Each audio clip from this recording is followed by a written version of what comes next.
Awesome.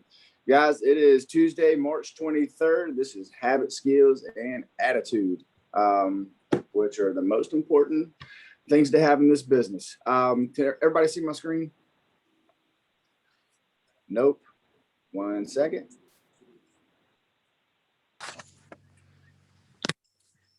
Now you can. Nope. How about? No, still can't see it. Oh, now we can. There you go. Cool. Guys, good morning. Let me back up here. March 23rd, Tuesday, habit, skills, and attitude. This is Zachary coming to you live from Wilmington.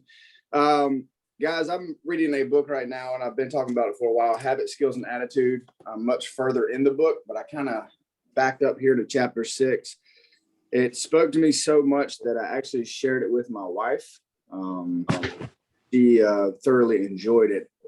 And guys, I hope you do too. I'm just going to share some big takeaways. And in doing so, I'm hoping that you'll kind of grab some ideas that maybe this chapter kind of sparks for you. And hopefully that you'll understand that we all are very systematic and habitual in our efforts. And there's certain cues that we're grabbing onto depending on the environment that which we're in. Whether it be in the field, at home, in a certain room. But again, I just want to help trigger some questions and some ideas for yourself. And at the end, hopefully we can share that with each other. But this chapter 6, motivation is overrated. Environment often matters more. This is huge with the beginning of Q2. We're all goal planning right now, and hopefully those goals are finished. But how we approach those goals, a lot going to have to do with what we surround ourselves with and keeping those goals in front of you. Aiming at a target that's not, you don't know where your target is, you're wasting your time. So keep your target in front of you and look at it often. Guys, on the second page of this lady draws a diagram of a store and basically how they sell beverages. I used to work for Coca-Cola and quickly learned that more money is being spent by putting the products at eye level, on average eye level. And oftentimes the companies that don't have the amount of money, you'll usually find them at the very top or at the very bottom of that shelf. And so next time you're in the supermarket, just take a look around and see what's in front of you at eye level. Those companies are spending more money to make themselves more relevant and hopefully trigger a cue for you to buy them versus taking your time and looking up and around. But I look at everything on the shelf before I pick something. I don't just grab it eye level. Mm-hmm. And I do reach to my tippy toes sometimes. Yep. People often choose products not because of what they are, but because of where they are. Your habits change depending on the room you are in and the cues in front of you. Environment is the invisible hand that shapes human behavior. Guys, it's been often said by Van, and you'll continue to hear it. Life is 10% what happens to you, 90% is how you respond. And it's so true. Despite our unique personalities, certain behaviors tend to arise again and again under certain environmental conditions. We are changed by the world around us. Every habit is context dependent. It didn't take long, and then right below that, there's an equation. In 1936, psychologist Kurt Lewin wrote a simple equation that makes a powerful statement. Behavior is a function of the person and their environment. It didn't take long for Lewin's equation to be tested in business. In 1952, the economist Hawkinstern described a phenomenon he calls suggestion impulse buying, which is triggered when a shopper sees a product for the first time and visualizes a need for it. In other words, the customer will occasionally buy products not because they want them, but because of how they are presented to them. At the bottom of this page, you can imagine how important it is to live and work in environments that are filled with productive cues and devoid of unproductive cues. Guys, that's so strong because, again, this is not a job where we babysit. Hey, are you working? What are you doing? When you get in your car, you become your own self-manager, right? We have all the opportunities in the world to get distracted. And a lot of us take advantage of those. I certainly do. But knowing more and more of those cues that are unproductive then we can kind of start to shape our environment to where mostly of what we do is very productive. The environment where we live and work often make it easy not to do certain actions because there is no obvious cue to trigger the behavior. When the cue that sparks a habit are subtle or hidden, they are easy to ignore. So our VPFs, Q2 VPFs, very easy to ignore because we can just take them and we can just throw them off to the side. We can tuck them away. We can save them on a file on our iPad and never open it back up. But the more often that we open that up and keep it in front of us, we are more likely to measure our numbers, and we are more likely to be motivated, or a cue is sent that, hey, we're a little bit short this week. We got a little bit of ground to make up. So again, keep your goals in front of you. Keep the things that you want in front of you. Basically highlighted this whole paragraph. Here are a few ways you can redesign your environment to make the cues for your preferred habits more obvious. If you want to remember to take your medication each night, put your pill bottle directly next to the faucet on the bathroom counter. If you want to practice guitar more frequently, place your guitar stand in the middle of the living room. If you want to remember to send more thank you notes, keep a stack of stationery on your desk. If you want to drink more water, fill up a few water bottles each morning and place them in common locations around the house. Guys, again, thank you cards. They're huge.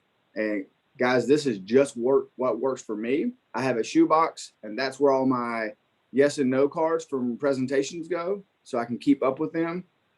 And also I have my thank you notes there, so that at any time I leave a business where I had an awesome conversation with the owner or manager, whether somebody bought or did not buy, if they're influential or I think that I'm going to follow back up, I send them a thank you card.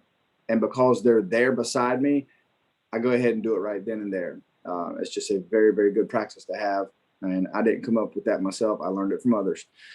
If you want to make a habit a big part of your life, make the cue a big part of your environment. Guys, we have mobile offices. We can shape our cars however we want to make it so functional and so productive. By sprinkling triggers throughout your surroundings, you increase the odds that you'll think about your habit throughout the day. You can always, there we go. You can always alter the spaces where you live and work to increase your exposure to positive cues and reduce your exposure to negative ones. Environment design allows you to take back control and become the architect of your life. Be the designer of your world and not merely the consumer of it. Ooh, that is powerful. Stop thinking about your environment as filled with objects. Start thinking about it as filled with relationships. Think in terms of how you interact with the spaces around you. Guys, and I would encourage you, please get this book and just continue on with that paragraph right there. For time's sake, I'm just trying to speed through this and hopefully entice you to buy it. But the next page, it's easier to associate a new habit with a new context than build a new habit in the face of competing cues. On the next page, and I'm not sure why I'm stuck coming up here, but I'll just share it with you. It's called One Space, One Use. When I started my career as an entrepreneur, I would often work from my couch or at the kitchen table. In the evenings, I found it very difficult to stop working. There was no clear division between the end of work time and the beginning of personal time. Was the kitchen table my office or the space where I ate my meals? Was the couch where I relaxed or was it where I sent emails? Everything happened in the same place. A few years later, I could finally afford to move to a home with a separate room for my office. Suddenly, work was something that happened in here, and personal life was something that happened out there.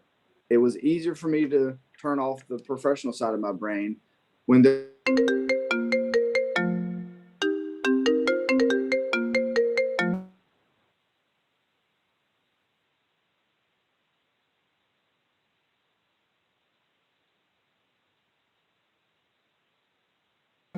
live. Right now we live in a smaller place and it's great. I love my family. I love everything around us, but it can also be very distracting when food, work, kids, pets all kind of hang out in the same spot. And so there's no wall or divider between, hey, work, family, recreation. And guys, it's really important. And as you get older and you might accrue some of those, a spouse, kids, pets, it's better.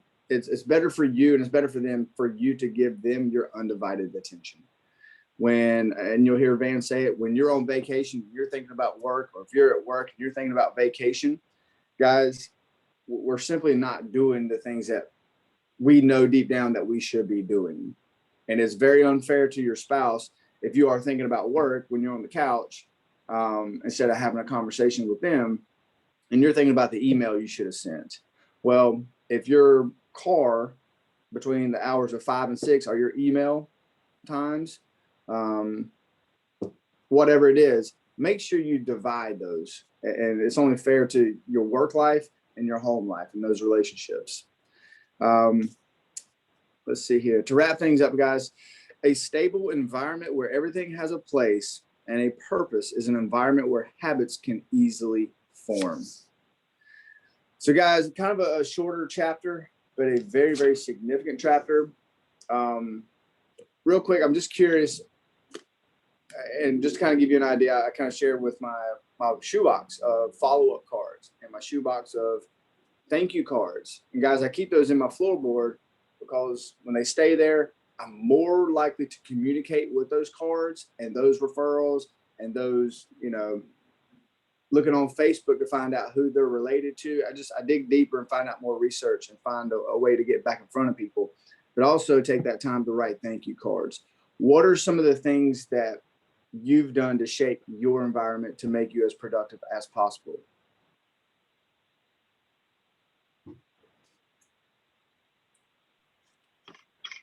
Hey, Zach, I'll share. That was good content, man. I definitely do want to pick up that book myself. But I just like the last couple parts you touched on. Keeping, the workspace and your personal life, keeping it separate, right? And also just keeping the things that you want to form better habits with, keeping those like right in front of you. And I think you hit the nail on the head with, thank you cards, or I guess I can use the example of Eagles, right? Eagles testimonials, like having those out on the kitchen table. So when you are eating breakfast, they're right there in front of you, just making it more accessible.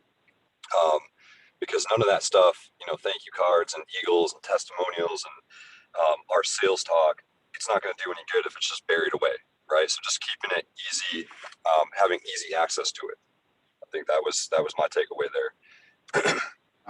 Brian, thank you so much. That's huge. Guys, please, if you're within your first 90 days, and I'm speaking to us that's been here for 5 years, put an Eagles on your kitchen table beside your, cup of coffee in the morning or your cereal, whatever it is. Man, what a way to start off the day. I mean, you were literally reading success and a prescription of how to do this job. Brian, thank you for that. Riding with Kyle. If you've ever ridden with Kyle, he has I think a full gallon Yeti that he drinks from.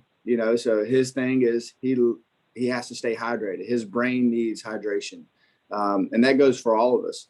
You'll never ever see Kyle without that thermos. And if you do, he forgot it. So, what are some other things, guys? Maybe not so much business, but maybe at home.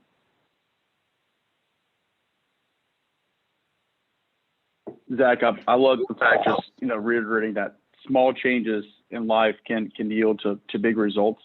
Obviously, with this business, there's really a lot of small tweaks that can take somebody in this business who's selling 2,000 GAP a week, 3,000, 4,000, up to 8, 10, 12,000 per week, and it's just those small tweaks. Just like athletes, just like being an actor, they make small tweaks that make a big difference, either in their skill set or their habits. And that's exactly what is huge in this business, is just constantly tweaking yourself, your habits, your skills, that will yield to big time results in the future. Nice. Absolutely. Kyle, thank you so much. Yeah, guys, you're not going to come into this business and you're not going to lay out the absolute perfect schedule. Now, it is not a bad idea to attempt that, flirt with it, write it down. What would my perfect day be? Work, home life, relationships, really learning to visualize. Visualize your day before when you lay down at night, whether it's for 15, 30 minutes, meditate on it. Okay. What do I want? Where do I need to be tomorrow? What do I want to accomplish? And role play with it. Go through the day, the scenarios. Guys, the more prepared you are, the more easy it is to deal with the disruptions. And guys, this business, we're disrupted multiple times a day. Flat tires, car wrecks, kids sick. There's always things. I'm out of dog food, guys. There's always things to pull us away from what we should be focusing on, which is protecting that next family, right? But the more prepared we are, the easier it is to deal with all of the distractions.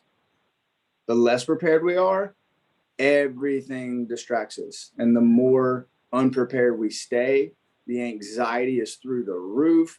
When you don't know where you're going, all right, when you head out to the field, that's a bad feeling, right? And if you do it often enough, you won't be here. And that stinks. So, guys, I hope that some of these takeaways, I hope you'll implement them and start to look around at your life and look at all the cues. What are the things that you do every single day that are just habitual, that are automatic? Brushing your teeth, flossing, cleaning your ears, to the foods that you consume. How much water are you drinking? When do you hop on social media? All these things add up. So it's I think there was 2 chapters before this. In fact, there was a practice, just write all of those habits down, things that just kind of come to you and you're not even really thinking about it. You just automatically do them. Write them down and see which ones are really, really beneficial and try to dump the ones that are not, right? Maybe there's a time and a place for them, but between the hours of maybe 8 and 5 might not be the spot. Maybe it's Saturday at 1 p.m. or, Sunday evening. But anyway, guys, I hope this was beneficial. And thank you so much. And guys, have a very, very blessed day. Be a blessing for somebody else. And crush it. Love you guys. Thank you, Zach. Bye, guys. See y'all.